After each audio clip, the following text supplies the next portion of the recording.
सिंध जो पानी बंद करे, सिंध के बर्बाद करे, तहां पाकिस्तान के आबाद नथा करे सको।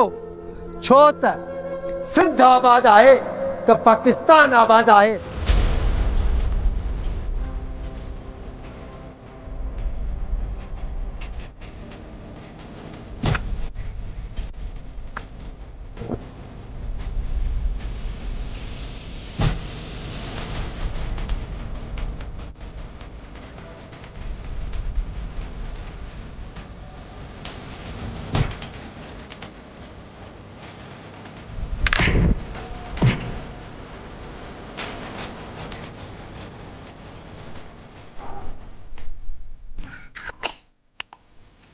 अरे छाता बड़ा पे आयो मुझो पानी जो वारो हिन वरी भराए पंहिंजे पासे पानी वराए छॾियो।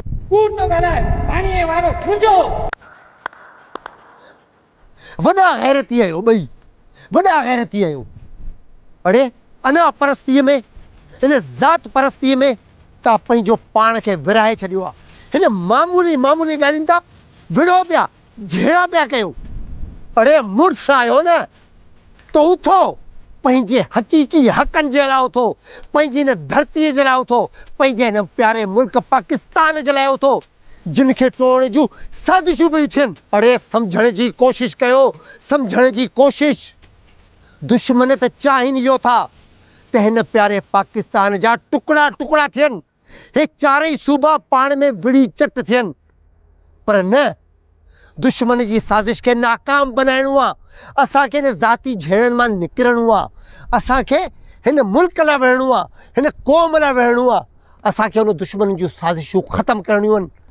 ही मुल्क जेतिरो पंजाब जो आहे ओतिरो ई सिंध जो आहे, जेतिरो ख़ैबर पख्तूनख्वा जो आहे ओतिरो ई बलोचिस्तान जो आहे।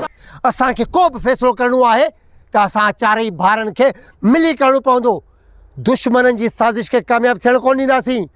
ऐं हा, सिंध जो पाणी बंदि करे, सिंध खे बर्बाद करे, तहां पाकिस्तान खे आबाद नथा करे सघो। छो त सिंध आबाद आहे त पाकिस्तान आबाद आहे, बलोचिस्तान आबाद आहे त पाकिस्तान आबाद आहे, ख़ैबर पख्तूनख्वा आबाद आहे त पाकिस्तान आबाद आहे, पंजाब आबाद आहे त पाकिस्तान आबाद आहे। इन्हनि मां हिकु सूबो बि अगरि बर्बाद थियो त पाकिस्तान बर्बाद थी वेंदो। ख़ुदा जे वास्ते सम्झो, सम्झो हिन ॻाल्हि खे। सिंध खे बर्बाद करण जी कोशिशि न कयो, सिंध जो पाणी बंदि करण जी कोशिशि न कयो। सिंध जो पाणी अगरि बंदि थियो त सिंध बर्बाद थी वेंदी, ऐं सिंध बर्बाद थी वई त मुंहिंजो प्यारो पाकिस्तान आबाद न रहे सघंदो, न रही सघंदो। त अचो ज़ाती झड़नि खे छॾियो, अचो त गॾिजी जदोजहद कयूं, पाकिस्तान खे आबाद करण जी कोशिशि कयूं, चारई सूबनि खे हिकु करण जी कोशिशि कयूं, ऐं ज़ाती मुफ़ादनि खे, ज़ाती झड़नि खे ख़तमु कयूं, ख़तमु कयूं, ख़तमु कयूं।